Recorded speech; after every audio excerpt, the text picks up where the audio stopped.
నమస్కారం. చాలా సంతోషంగా ఉంది. ఒక రకంగా చెప్పాలంటే మరి చైతన్య కానీ ట్రైనింగ్ కానీ ఇంకా కొంతమంది పిల్లలు ఉన్నారు పేరు లేదు, దయచేసి అందులో భావించదు.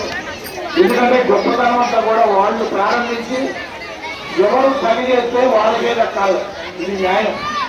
వీళ్ళు ఎంతో కృషి చేసి ఈ హనుమాన్ చాలీసా అనే కార్యక్రమాన్ని పెట్టాలి, పిల్లలందరినీ ఇక్కడ సన్మార్గంలో నడిపించాలి అని వాళ్ళు సంకల్పం చేయటం, మా ఆలయ కమిటీ వారిని సంప్రదించడం, మేము వెంటనే ఇంత మంచి కార్యక్రమాలకు ఆలోచన వచ్చినందుకు ఆ పెద్దమ్మ తల్లి, ఆంజనేయ స్వామి, శివుడు అందరూ కూడా వాళ్ళ మధ్యలోకి వచ్చి ఇంత మంచి కార్యక్రమాన్ని చేస్తున్నందుకు మనమందరూ కూడా వాళ్ళని అభినందించాల్సిన భక్తులందరూ కూడా ఒక్కసారి వాళ్ళకి, ఎందుకంటే వీళ్ళు చేసిన దానికి మనకి గిఫ్ట్లు ఇస్తాం, వాళ్ళకి గిఫ్ట్లు ఇవ్వక్కర్లేదు. మీరందరూ కూడా ఒక్కసారి గట్టిగా చెప్పండి.